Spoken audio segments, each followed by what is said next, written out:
Alright, today's project is something special. Well, kind of. Yes, we're doing another kitchen, but this time I have to build the entire thing from scratch in the middle of nowhere, North Carolina. We're working out of a basement of an Airbnb, and I need to create a design I have never made before. All in less than ideal conditions. I had to pull out every trick in the book on this one, so stick around to the end and let me know if you think I pulled this one off. Hey folks, I'm Mitch Quist with Stone Countertops, and if you're like me and build things for a living, you've probably forgotten a tool or 10 of them before heading to the job site. Well, luckily today I've remembered my tools, but when we arrived to template this kitchen, I quickly realized I might have misplaced my templating material. So, pro tip, if you're ever in a pinch and you need to measure cabinets for a countertop, tracing the cabinets onto a sheet of plywood or cardboard is your best bet. It's not ideal, but hey guys, it works. Once we had our template, we headed over to our DIY shop, also known as our Airbnb, to start building the top. I hate asking so early. I usually want to teach you a thing or two, but if you're new here and you haven't yet, help us out and subscribe. That keeps the free epoxy tutorials coming your way all year long. Now back to the video. All right, our setup is complete. Just a few small hand tools and some floor protection is all you need to get that project going in your own garage. We're in the basement of our Airbnb. We're all set up and we're ready to transfer our wooden template onto our MDF. We've got our sawhorses, some plywood, and a sheet of foam. That's our cut table. We're gonna grab our template, transfer those measurements onto some MDF, make our cuts, add our overhang, and then we're gonna start fabricating this project. These were raw cabinets, so this is just to my cabinetry. The standard countertop overhang is 1.5 inches, except for like next to your ovens. Then you just come nice and flush. That standard opening is 30 inches. I'm going to spare you the tedious details about different cabinet styles and sizes. Instead, I'm going to leave you with this ultimate pro tip. The best one ever. Measure twice and cut once. The last thing you want is to walk into someone's home on install day and find out that your custom-made top is made for somebody else's custom kitchen.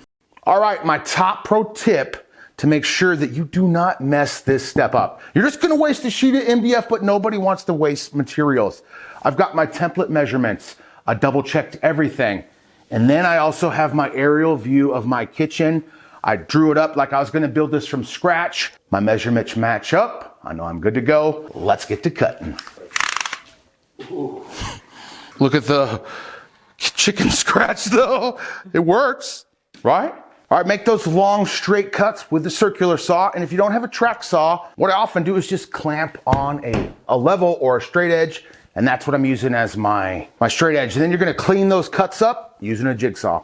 For today's project, working halfway across the country, well, all the way across the country, I enlisted some help from my old buddy Scott Wiener from the Crafty Studio to tackle this job. He's a woodworker hailing from the old line state of Maryland, but he's never afraid to put his head down and get to work. Plus, he was kind enough to haul all his tools to the job site for us, which was an amazing help. Scott is constantly working on epic projects, so make sure to go check out his channel, the Crafty Studio, and subscribe.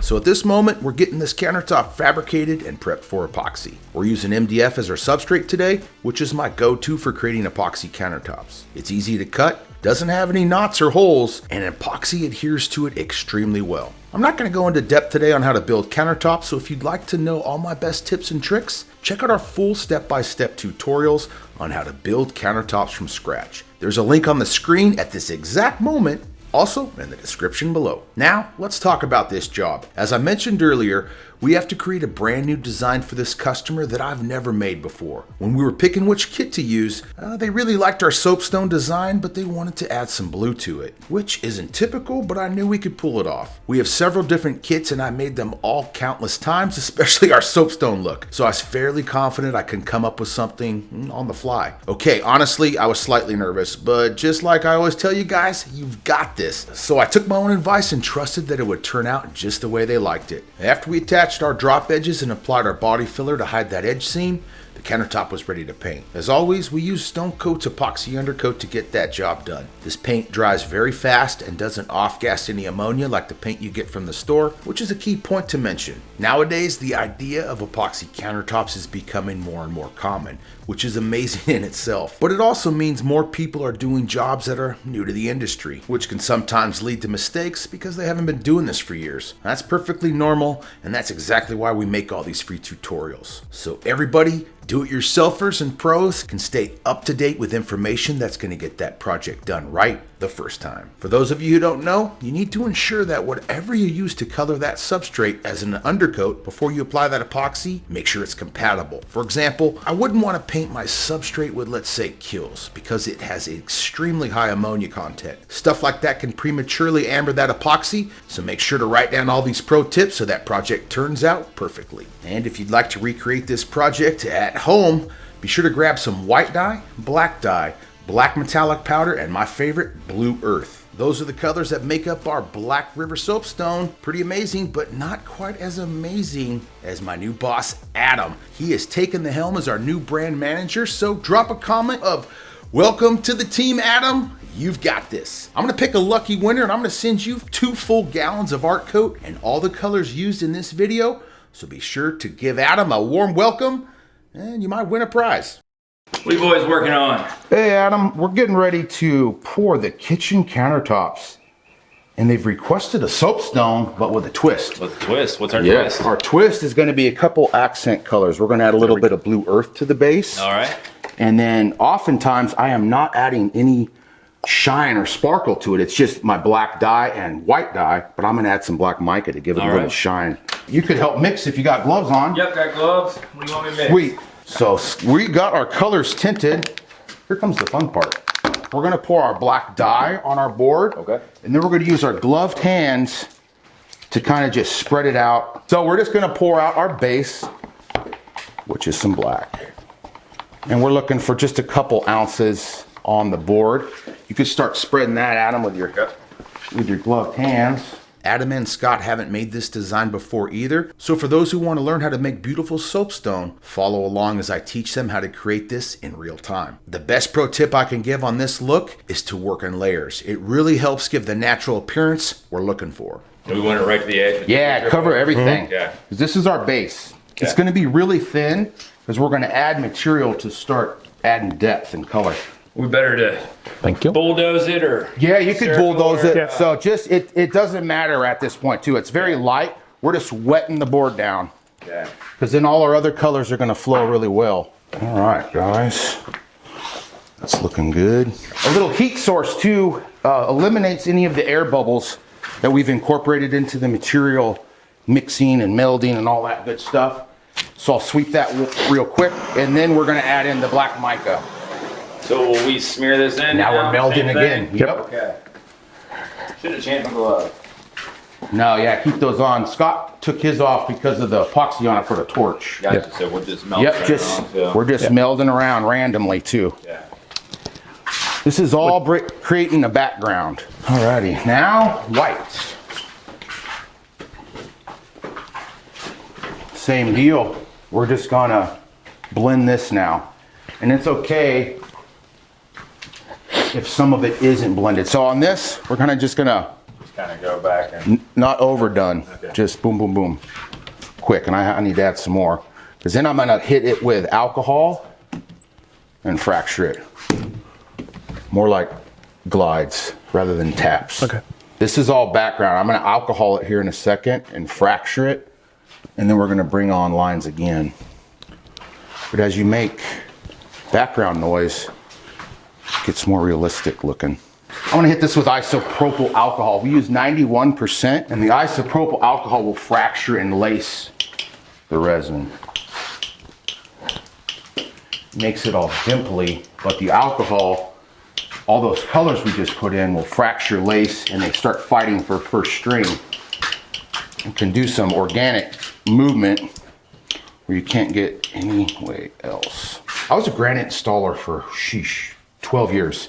So I'm always trying to mimic Mother Nature when creating epoxy, but the possibilities are kind of endless. If you want to go wild and crazy, Jerry Garcia countertops, you can do it. I've matched, like, I'm in a customer's home, they tell me they want, a gray marble, but I have this picture of this chicken. Can you match this blue? I'm like, absolutely. And then the customer absolutely loves that because they searched for a granite slab and couldn't find that. All right, one more little mist, and then we're bringing in the white. So with soapstone, you usually have 3 or 4 different sizes. You kind of have a big one, and it'll V off, and then little guys going. but you don't want to do a pattern. Don't do like X's or lots of same direction. So you kind of just get random with it.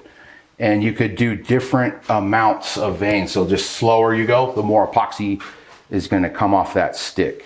Now don't get too nervous here, guys. This is the fun part. You can always add in more epoxy. It's a little harder to take it back out. But for this style, this epoxy finish, it is kind of easy to take it out. Don't forget that you can meld those veins away one more time, mist it with isopropyl, and you can start right on over. If you've got some black epoxy saved up, you could pour that black and almost use that as your magic eraser if you've got white in a spot that you just don't like. And do yourself a favor, look at some soapstone on the old World Wide Web. Grab some pictures, put them up right where you're going to be working. You're really going to be able to match the real thing. You're not going to doubt yourself. You're going to know you've got this. You're going to apply those veins perfectly, and your customer's going to love it. You also need to trust the process here, guys. Know that this epoxy is fluid. It's going to be moving. It's going to be self-leveling, and that natural movement does some amazing melding. So don't judge that project too soon. And now it's time to start adding in my accent color, which in this case is my blue earth. And this goes for just about any epoxy project. When I'm adding in accents, it's always going to be a very small amount of mixed epoxy, and I'm usually bringing that in the paint stick, a popsicle stick, a Bondo spreader, something very small, or I'll even pour a little bit out of that bucket. But if you're pouring out of a cup, know that that can get carried away and you could pour out a lot really quick. So I'm taking my leftover epoxy, I have all my colors here, and I'm adding them into a bucket, and I'm not going to mix those together. It's going to create its own cool little vein that you can't get anywhere else. This technique is called an exotic pour. Some people call it a dirty pour. And I don't know if I mentioned, but this is one of our buyable kits. You can find it on our website. It's designed to cover a specific square footage, so make sure to check that out.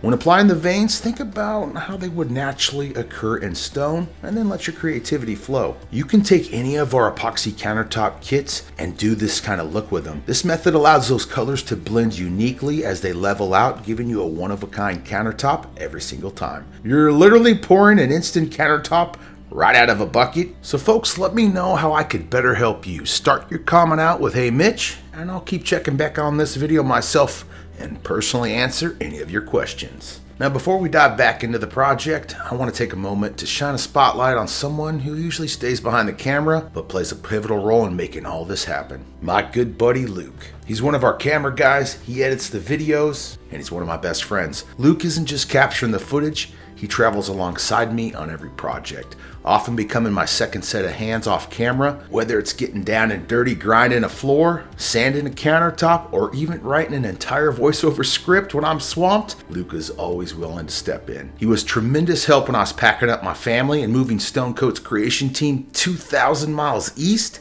to Seguin, Texas. Yes, you've heard that right. We've relocated to Texas.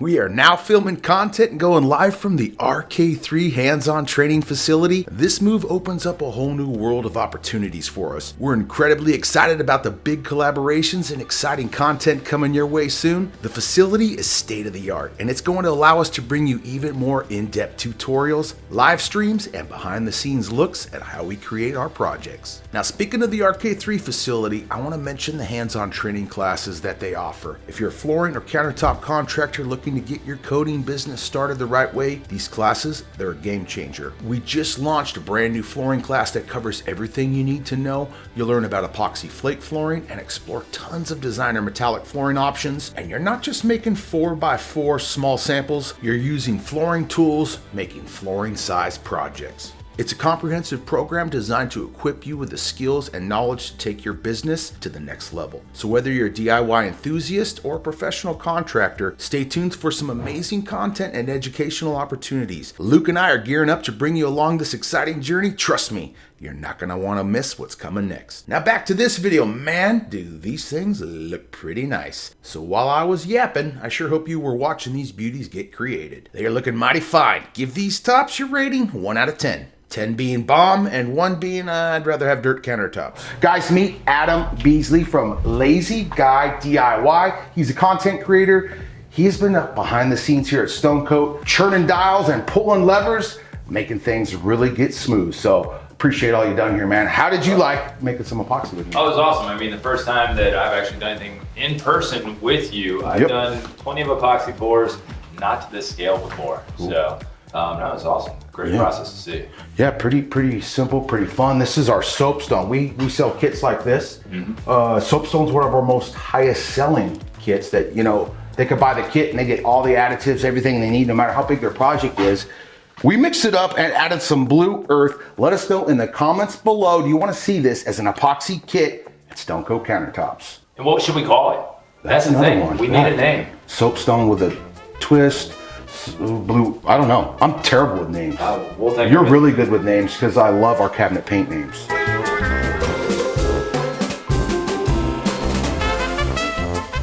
So, all right, we're back. It's the next day. It's a little fresh still. Yeah. So what we're gonna do with 220 grit sandpaper is, it's still open, guys. We're within the 24-hour window, so really no sanding is necessary. We're here to do the clear coat of epoxy. The clear coat of epoxy adds depth and durability, especially to your vertical edges. So if it was past 24 hours, we're gonna need to thoroughly sand the whole project using 220 grit sandpaper. And at that rate, I use a sander, right? So would you.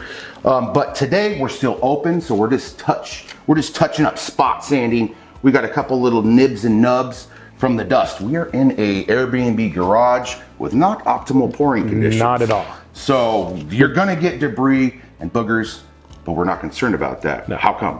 Ultimate top coat. In the ultimate top coat, we're gonna sand the surface and roll that out. So you could even have your old Jurassic Park friend come and land in the epoxy. We'll sand him out before the UTC. Never knew he was there.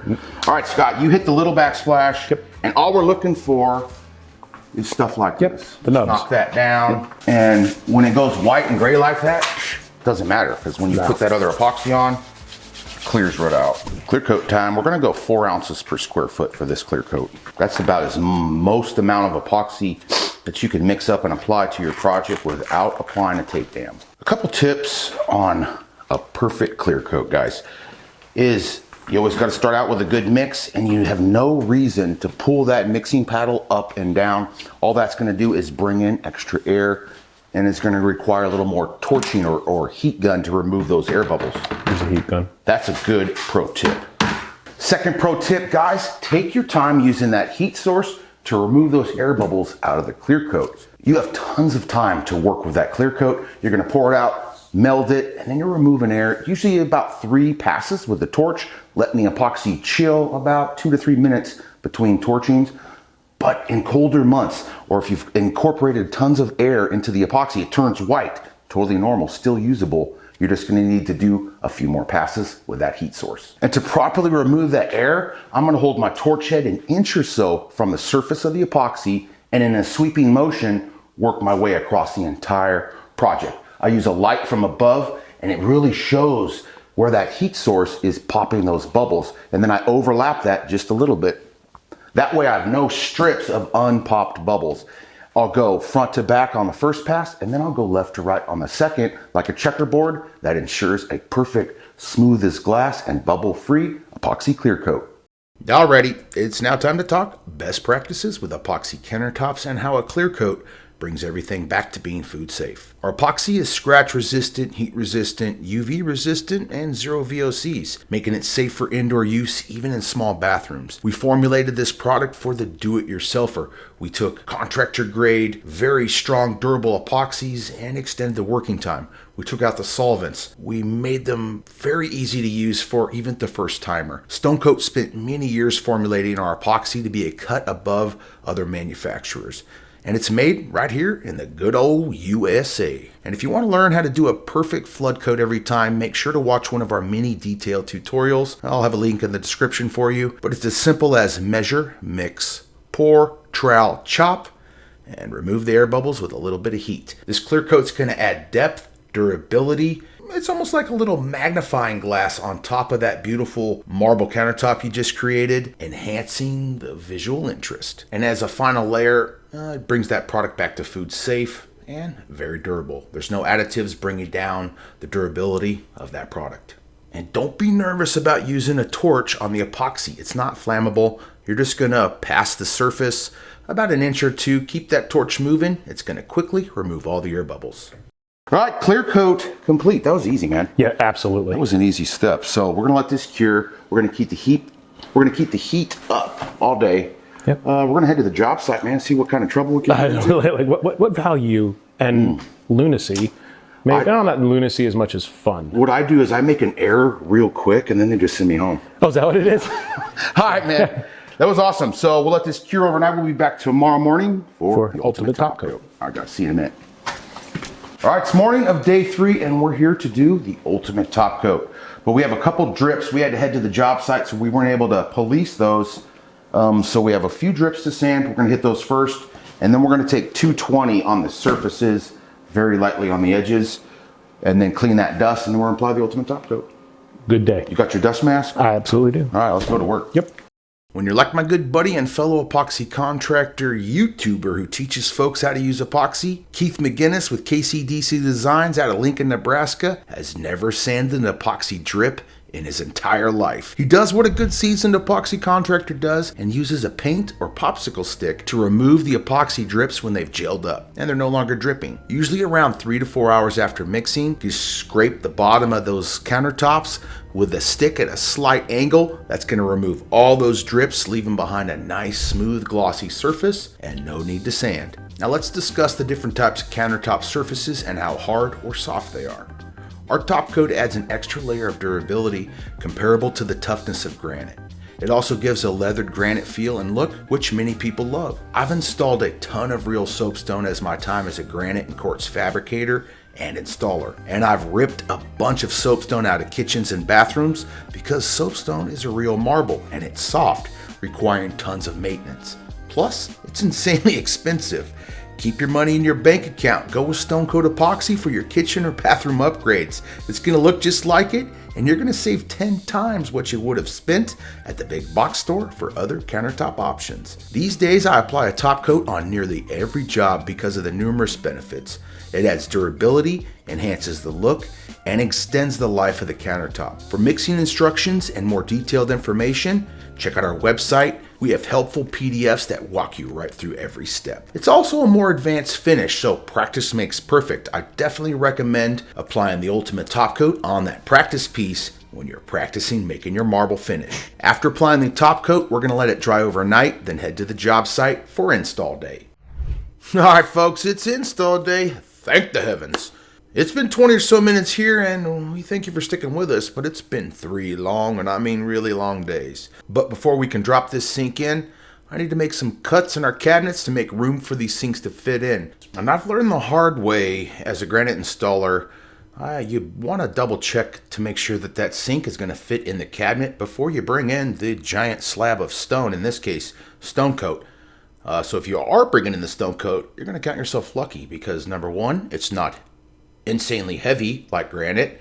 Number 2, it's not going to break when a fly looks at it the wrong way right on a natural fissure, and then the customer is going to blame you and make you pay for it. So count yourself lucky.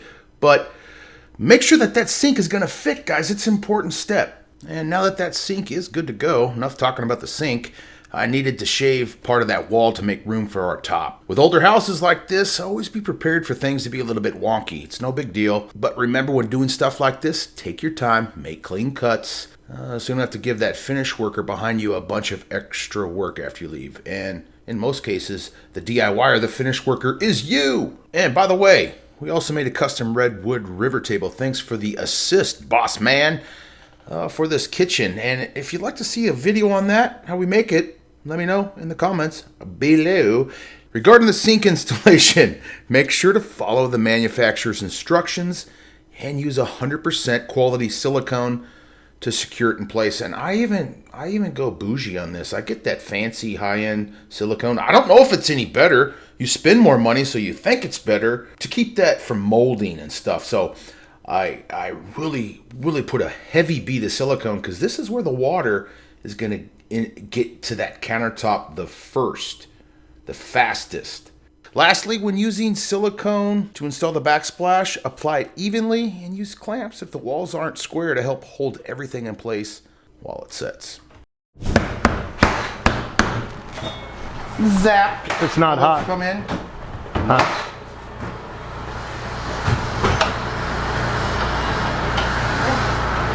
Yeah, when I grounded it earlier, I think I tripped it. Ow! Still hot. Woo! Not hot, huh? Operation? Yeah, that felt good. That was the second time today. You're not going to need a single energy drink all day. And it was no more than 4 seconds. It's not hot. Well, you look at it this way. You just got. I am not trusting the words you say for the rest. You just got your stress test. I'm gonna double check it. It might be a little long. You good with that? That's great, Scott. That's perfect. So go ahead and blobber. I can now breathe. Trust but verify. I got a Zaporowski there, man. Always check the electrical outlets if they're live before you start touching them or working around them. Trust me, getting shocked is not fun. I've learned that the hard way too many times. All right, here's some pro tips, guys, on transportation, installation of fresh epoxy tops. Normally, I'd let these tops cure a couple more days before packing up and moving. We had a short amount of time because we arrived late, but anyway, you want to protect those tops. I use that like green foam that you use for moving. I picked it up at the Home Depot and I put that in between my tops. I laid these down in the back of a pickup. Not ideal, but I was able to do it successfully without any damage happening. So take your time on install. And here I'm applying 100% silicone to that front and side edges. These cabinets were installed perfectly, so there's zero voids. If there were any shims, I would locate those shims with some silicone as well, but that's going to hold that top in place and make it easy to remove in the future if ever needed. And the difference between good and great is a wee bit. So take your time at install. Really clean up, vacuum up those cabinets. Your customer is gonna, give you that 5th star, maybe, hopefully. Guys, I hope you enjoyed this video. You learned something? You had a good time? I certainly did. I had a great time with my buddy Scott and Luke creating this project. Thanks again, Scott, for coming out. And don't forget to go subscribe to that dude's channel. It's legendary. He's also on TikTok, all the social medias. I'm out of here. All right, guys, I hope you learned some tips and tricks on some epic looking soapstone from Stone Coat Countertops. Don't forget, you got this. And we'll see you on the next video.